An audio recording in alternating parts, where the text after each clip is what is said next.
இன்னைக்கு நம்ம வீட்டில் சப்பாத்தி, அதுக்கு குருமா எப்படி செய்யலான்னு பார்க்கலாம் வாங்க. அதுக்கு தேவையான பொருள் எடுத்து வச்சுருக்கேன்.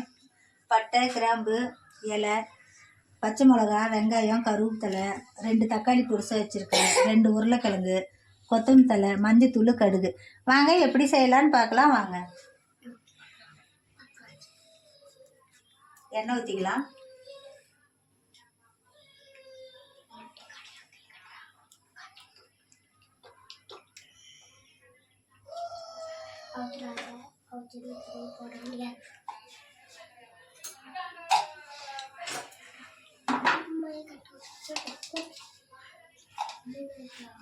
சட்டி நல்லா காயிட்டோம். எண்ணெய்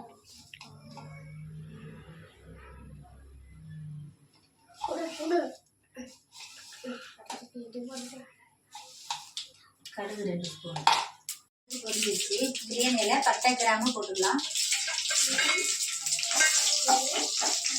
இப்போ நல்லா பொரிஞ்சிடும்.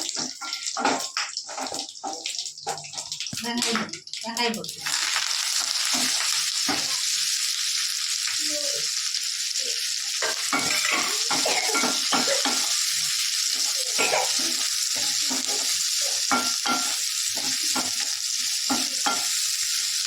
வெங்காயம் நல்லா வணங்கிட்டோம்.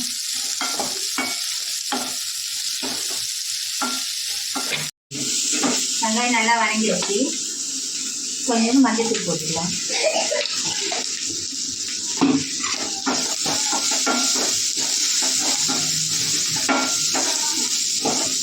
உப்பு இதிலே போட்டுக்கலாம்.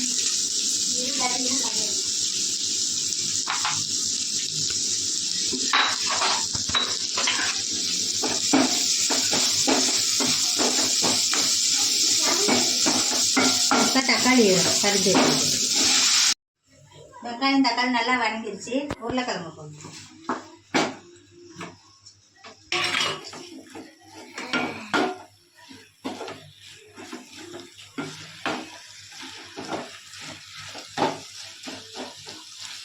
ஒரு 2 நிமிஷம் அப்படியே கொஞ்சம் நல்லா தேவை.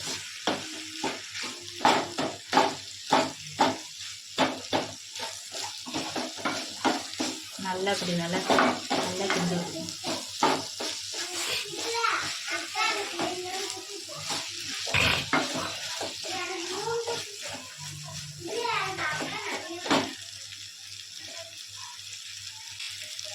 சும்மா ஒரே ஸ்பூனு கடல மாவு முன்ன சொல்ல மறந்துட்டேன். ஒரே ஒரு ஸ்பூன் கடல மாவு கரைச்சி வச்சுட்டேன்.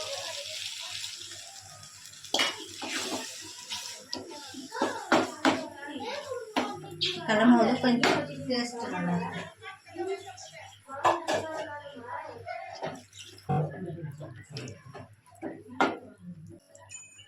இது சும்மா ஒரு 2 நிமிஷம் அப்படியே கொதிக்கிட்டோம்.